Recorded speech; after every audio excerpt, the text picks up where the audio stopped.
Friends, welcome back, and today I'm going to teach you quadratic equation. Basically today I'm going to teach you quadratic equation, a part of it, and that is how to solve a quadratic equation by completing square, right? By completing square method I'm going to use to solve quadratic equation. To explain that, I'm going to explain it with the help of an example, and let's take an example so that I can explain you with the help of that. I'm going to tell you few rules how to solve a quadratic equation by completing the squares. I'm going to tell you some rules, and you have to follow the steps, you have to follow the rules, and it becomes very easy to solve the quadratic equation, because this is one of the most complicated method, right? For students sometimes it becomes very complicated, but it's very easy. Basically I'm going to teach you, I'm going to explain you in a very easy and efficient method so that you can solve any quadratic equation with the help of completing the squares, right? So let's take an example for let's take an example. One question I am taking. The question is, say there is a question like 2x square plus x minus 6 is equal to 0. So I'm going to use the method of completing the squares, right? So first what we have to do here, you have to arrange the quadratic equation in a way the standard equation is, right, that is ax square plus bx plus c is equal to 0. So this is the way you have to arrange the quadratic equation first. Ax square plus bx plus c, this has already been taught, that is the general quadratic equation, right? Now the step one is take this constant term to the other hand side. Take the constant term here, the constant term is minus 6, so take the constant term to the other hand side. Is it clear? I hope you're understanding this. So basically I'm going to take minus 6 that side, so it will be like 2x square plus x is equal to 6. Is it clear? Now after this is the first step you have done. You have to take the constant term to the other hand side, and the second step is make the coefficient of x square, as 1. X square, you can see x square here, and you have to make the coefficient of x square as 1. You have to make the coefficient of x square as 1. The coefficient of x square as 1. So how you're going to make the coefficient of x square as 1? You have to divide both the hand sides, that is the right hand side and the left hand side, with the coefficient of x square. The coefficient of x square is here 2, so you are going to divide the right hand side and the left hand side by 2. You are going to divide the right hand side and the left hand side by 2. Is it clear? Now just solve it. This is step number 2. First step was to take the constant term to the other hand side. The second step is to divide the right hand side and the left hand side of the equation by the coefficient of x square. Is it clear? If the coefficient of x square is 1, sometime it will be 1. If the coefficient of x square is 1, then you don't have to divide it, you have to skip this step, that is the second step, right? But if the coefficient of x square is other than 1, then you have to divide both the hand side by coefficient of x square. So I am dividing it by 2 here, right? So now let's solve it. Right, so let's solve this. So it will be like 2x square upon 2 plus x by 2 is equal to 3. Is it clear? Is equal to 3. Is it clear? So here it is clear. Now this 2 will cancel this 2, so it will become x square plus x by 2 is equal to 3. Is it clear? Now these are the two steps we have done. We have completed with 2 steps. Now what is the third step? Now third step is C. Here I would like to tell you one thing important, that this, what we have to make this as a perfect square. We have to make this equation as a perfect square. So perfect square is like a square plus 2ab plus b square. So what we have in perfect square, we have the square of first number, that is the first quantity, we have the square of second quantity, and in the middle we have 2 times first quantity into second quantity. Like if suppose we have a square minus 2ab and plus b square, also there is also perfect square. So in the perfect square we have a square, that is the first quantity square, b square, that is the second quantity square, and 2 times first quantity into second quantity. So now here also what we are going to see, let's see something. Let's observe this equation. So we can see here that what we have is we have the first quantity square here, right? Now we should have the second quantity square, as well as we should have 2 times the first quantity into second quantity. First quantity into second quantity also we should have. We have only what we have right now is the square of first quantity. We have the square of first quantity. Now we have to have second quantity square and 2 times the first quantity into second quantity. What we are going to look here for, that this middle term, this x by 2, where it is written x by 2, if it contains 2 in numerator or not. If it contains 2 in numerator or not. Right now it is not having any multiple of 2 in numerator, right? So what we are going to do here is we are going to multiply it by 2 and we are going to multiply divided by 2. That means we have to multiply the numerator by 2 as well as the denominator by 2. So now it will look like x square plus 2x upon 4 is equal to 3. So our equation is this now. Right, now what you have to do is you have to write it this way: x square plus 2 times. Now take the 2 outside, take this 2 outside, like separating the 2. The 2 multiplied 2, or you can say simply like 2 multiplied 2 x upon 4 is equal to 3. Is it clear? So this is your third step. Step number 3. What is step number 3? Step number 3 is to see if the numerator has any multiple of 2. The middle term where it is written x, this term should have numerator any multiple of 2 in numerator, right? If it is not having any multiple of 2 in the numerator, then what you have to do, you have to multiply the numerator and divide the numerator by 2, right? Now separate the 2 outside and you can write it x square plus 2 times x by 4. Is it clear? Now you can write it this way also: x square plus 2 into x into 1 by 4 is equal to 3. Now I can see one thing, that now I have first quantity square first quantity square, that is x square I have.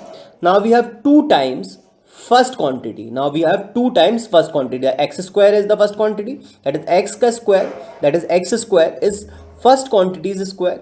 Now 2 times x was the first quantity, so 2 times first quantity into, now this remaining thing, that is 1 upon 4, this remaining thing, that is what, 1 upon 4, this will behave as the second quantity. 1 upon 4 is going to behave as the second quantity. Now what you are going to do is you are going to add the square of second quantity and subtract the square of second quantity. That will be your step number 4. Is it clear? That will be your step number 4. Step number 4 will be this: x square plus 2x into 1 upon 4 plus 1 by 4 square and minus 1 by 4 square is equal to 3. Now when you are adding 1 by 4 square and subtracting 1 by 4 square, so that's not going to affect anything in the equation. Now that because the summation of these two terms will be 0, so that's not going to change the value of the equation, right? So you can add and subtract.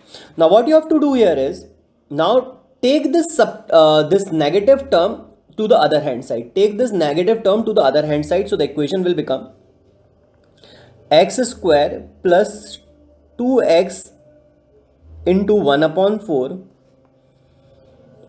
plus 1 upon 4 whole square is equal to 3 plus 1 upon 4 whole square. Is it clear? So I suppose this is clear. This is step number 4, right? Now you can see this has become a perfect square. This has become a perfect square because here you can see this is x square. This is 2 times x into 1 upon 4, and here it is 1 upon 4 square. So first quantity's square is there. First quantity's square is there. Then 2 times first quantity into second quantity is there, and here we have the second quantity square. So this is a perfect square. A square plus b square plus 2 times a into b, right? So this can be written as, now this thing can be written as, I hope you all can see this. Now this thing can be written as x plus 1 upon 4 whole square is equal to 3 plus 1 upon 16. Is it clear?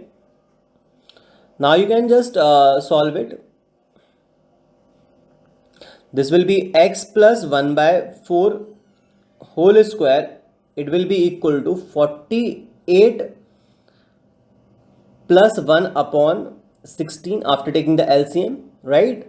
So this was right. So it will be x plus 1 by 4 whole square is equal to 49 upon 16.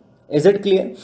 Now it will be x plus 1 upon 4 is equal to, now since this is a quadratic equation, because this is whole square, this is in whole square, the power is 2, so this is a quadratic equation. So quadratic equation, it should be written like root of 49 upon 16, and that should be plus and minus. Because plus and minus, why we are taking plus and minus? Because both the values are possible, right? This has already been explained in the previous lecture, so those who have not seen it, please go through the previous lectures also, right? So this will be x plus 1 upon 4 is equal to plus minus, and root of 49 will be 7 and root of 16 will be 4. So this will be plus minus 4. Is it clear? Now taking this 1 by 4 that side, it will give you x is equal to minus 1 by 4 plus minus 7 upon 4. Is it clear? So these are your answers. Why I am saying these are your answer, not this is your answer? Because here you will get two values. X is equal to minus 1 by 4, and once you are going to take the value of positive, that is plus 7 by 4, and or x can be equal to minus 1 by 4 minus 7 upon 4. You can just solve it and you will get the answer. Here it will be plus 6 by 4, and that is 3 by 2, right? And here it will be like, or the other value will be x is equal to, this will be minus 8 by 4, or it will be equal to minus 2. Is it clear? So I hope this was clear to you, and we have done it in a very easy and efficient way, and with this you can solve any quadratic equation by completing its square. So let's recall once again the steps. So first step was, our first step, let me take some other color please, right? So first step is to take the constant term to the other hand side. So what we have done, we have taken the constant term to the other hand side. Second step was to divide both the hand side, that is the equation, both the hand side of the equation by the coefficient of x square, right? And after that you will have an equation this way, that is step number 2 is completed. And step number 3 will be, you have to look for the numerator if it is having any multiple of 2. If it is having any multiple of 2, you will take 2 outside. If it is not having any multiple of 2, then you are going to multiply and divide the numerator. You have to multiply and divide the fraction or the term by 2, right? That is multiplying the numerator by 2 and dividing the numerator by 2, and that is not going to change the value of the term, because when you are dividing and multiplying a number by the same number, that's not going to change it, because when you are going to cancel it, you will get 1, right? So here if the numerator is not having 2, then you are going to multiply the numerator by 2, right, and multiply the denominator by 2. That is the second step. Now what you have to do, you have to separate this 2 out, separate the 2 out, right, and write it this way. Separate the 2 out, then after that separate x also, separate x out, right? So you will have first quantity square, second 2 times first quantity, and the remaining thing, whatever is remaining now after separating 2 and x, whatever is remaining, that will behave as the second quantity. Now what you are going to do, you are going to add the square of second quantity and subtract the square of second quantity. That is step number 4, right? Now after that you are going to take the negative, that is the negative term, right, negative term to the other hand side, and here you will have the perfect square, right? Here you will have the perfect square. Now you have the perfect square here. After having the perfect square, you can like simplify it and write it this way, making writing in the simpler form. Is it clear? And after that you have to solve the right hand side.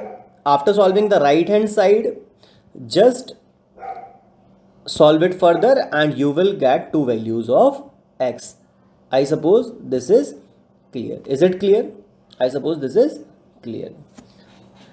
So we will meet in the next video lecture where I'll be explaining more about quadratic equations. So stay tuned. Bye bye.